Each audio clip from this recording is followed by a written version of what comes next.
down, down. I'm going down, down, down, down. I'm going down, down, down, down. I'm going down, down, down.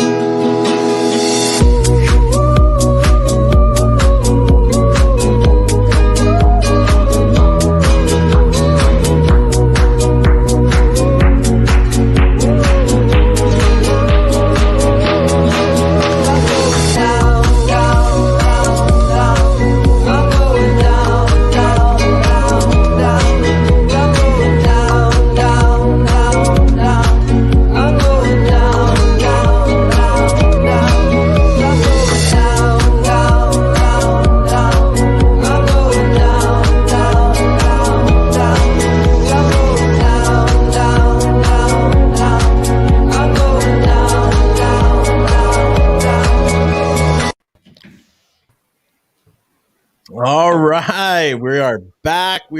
You guys. Welcome to part 2 of 3 of 4Sides. Oh, did you guys like that? I literally just made that up. Part 2 of 3 of 4Sides. Look at that. You're a math Very teacher. good job.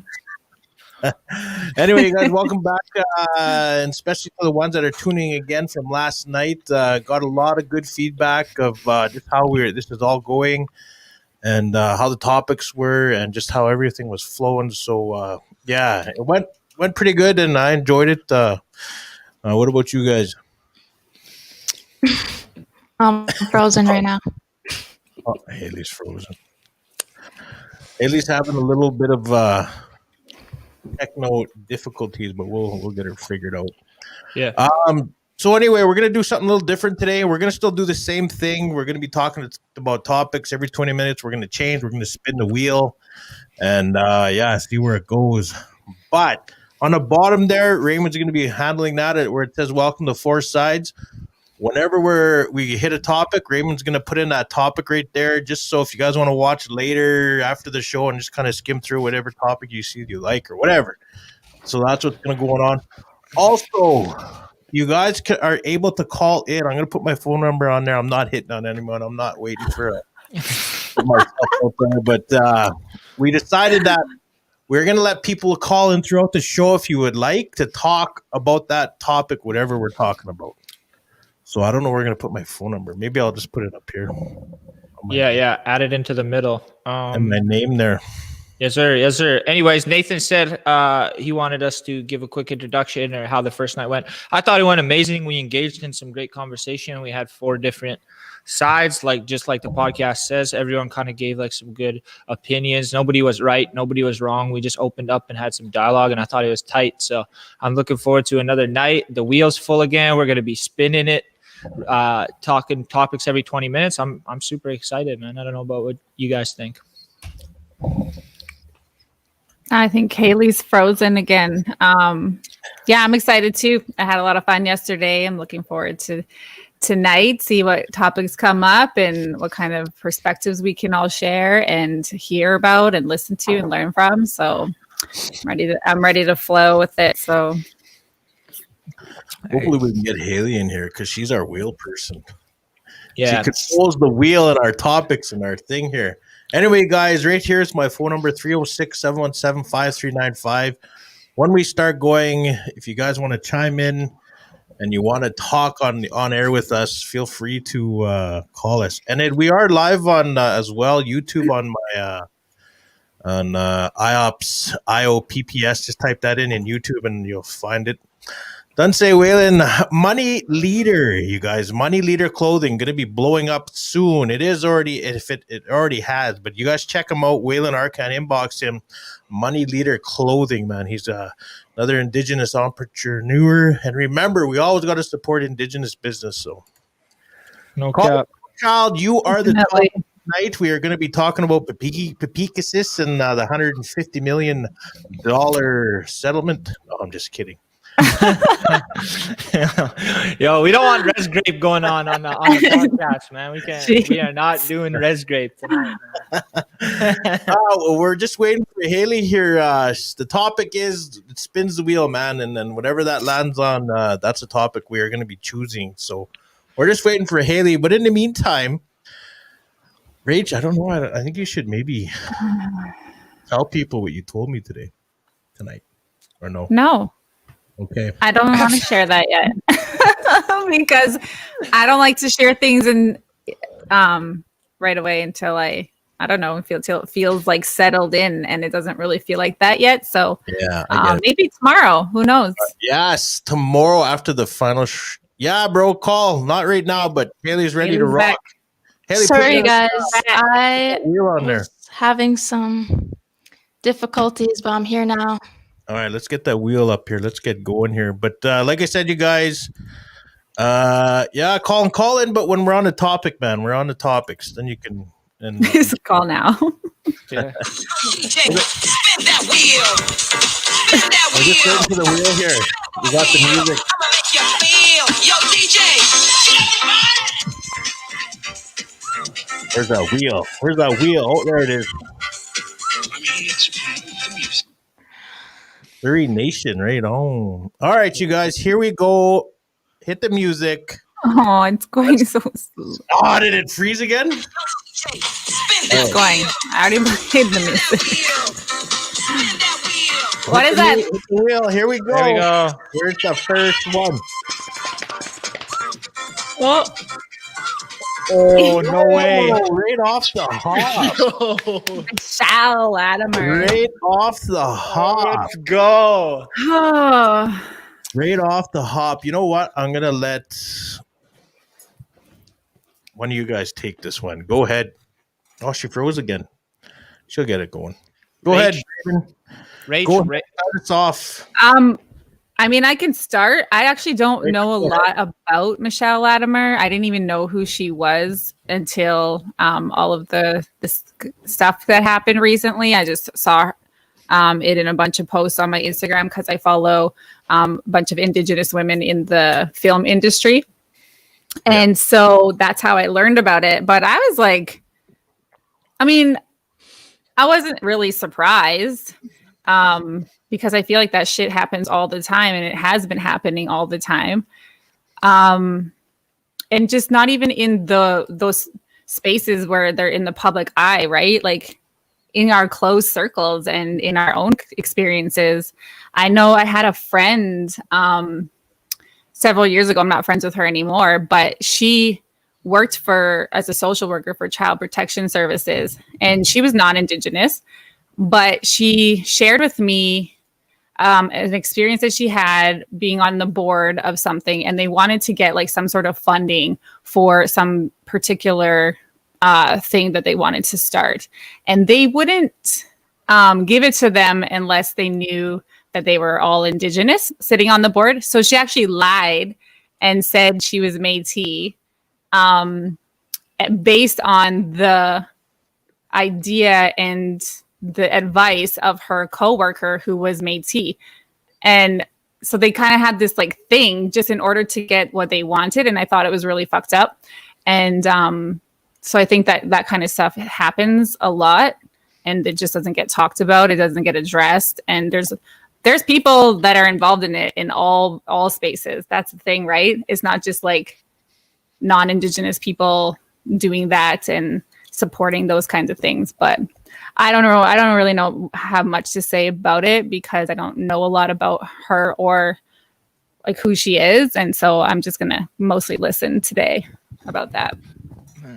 I'll go in because I have some certain opinions about this. And one thing that I think about is that it's like, for me, like seeing it from an outsider's perspective, it feels like somebody's picking and choosing when they decide to be Indigenous or they decide to benefit themselves from being Indigenous or taking on Indigenous roles. I don't know. Like I said, once again, I don't really know too much of the situation, but what I did read was that she had kind of made like separate claims on different places in different spaces, saying she was this and saying she was that, and she had ties to this reserve, and then she didn't really because she wasn't really sure about it.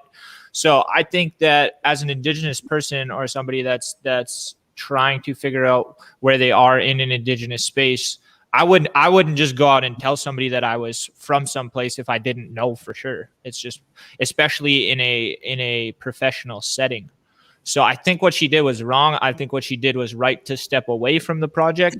I don't believe that we should cancel her or that we should, destroy her, or because she's already gone through it. She probably already lost the one thing that was going to, that she cared about and that she moved forward. So I wouldn't say as for, the cancel culture or, making her feel any worse because she's already gone through it. But maybe it's a lesson to other people that are participating in those spaces and kind of just playing Indigenous when it's beneficial to them. Yeah, no, I think she, in the end, it was stupid what she did, but, obviously to get ahead of a few steps to try and, I don't know what she was trying to do, but I don't really know about that space. Like I said, I was just following it on what I seen on, my couple of friends there that actually worked with her and then her personally, and I just kind of following their updates. But,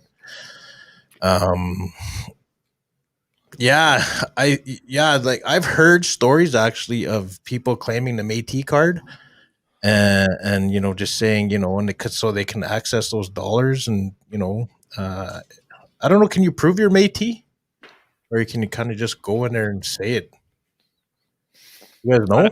I've never heard of like a process that you can qualify as being like Métis or not. You know what I'm saying? Like as soon as I think you have Indigenous ancestry, you might be able to claim Métis. See, this might get into like a whole other topic because what classifies a Métis from somebody that's just half Indigenous, right? Isn't there like a certain culture that that's funny, a culture as Métis people that they have to that they participate in, right? So I have no idea whatsoever what would classify as somebody as Métis.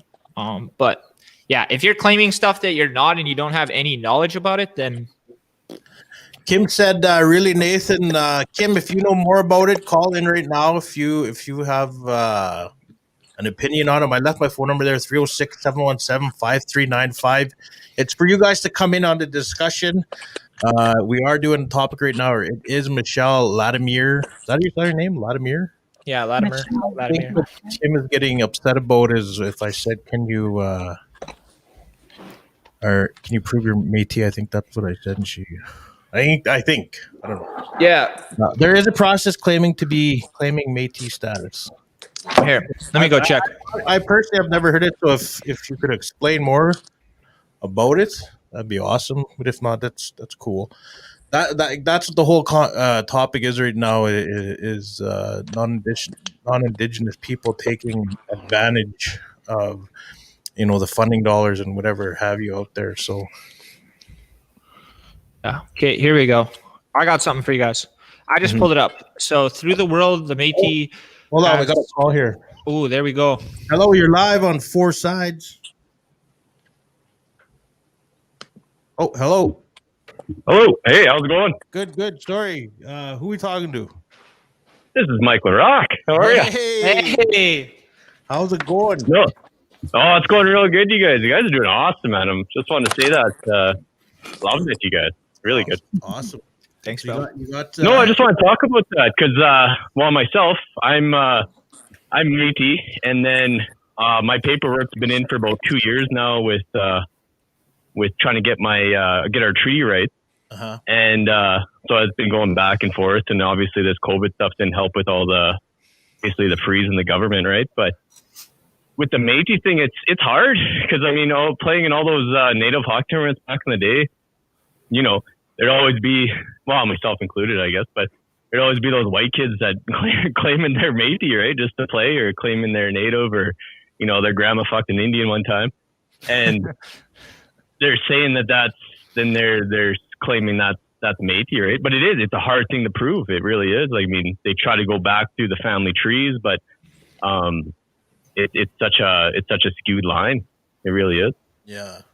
Yeah, no, and I know there's a lot of trying to do it for the just for the benefits, and like you said, to try to access funds, but at the same time, with stereotypes, everyone thinks there's all this money out there, but it's not like there really isn't. You know what I mean? Yeah, I guess in certain areas where people can focus, like I guess in the movie industry, I don't know if there's a lot of money there. But Kim here says we have to provide my birth certificate, my dad's, etc., and genealogy.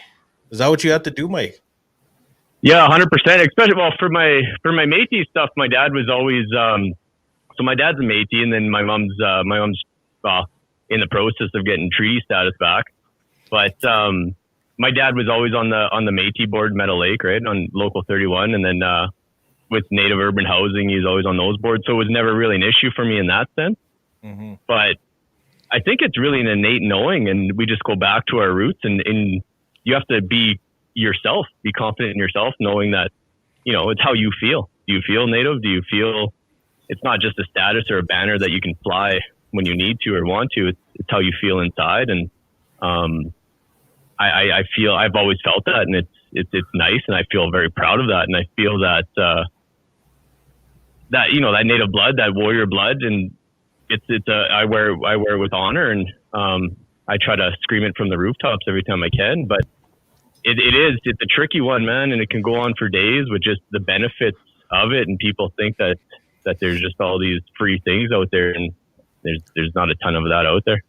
Well, there's also the token Indigenous jobs that they do set aside for Indigenous people. I guess that, you click that, are you of Indigenous ancestry, and it's either like, Cree, Soto, whatever, and then there's a Métis card there. Some people just click that Métis card just to have, an upper hand, I guess, in that, to get that, that one position. Yeah. Let me jump really in here. Point. I'm a prime example of that, because in my industry, like I do commercial construction, but now I moved up into the office and onto the project management side of things, and having an Indigenous project manager, in the boardrooms and making these decisions on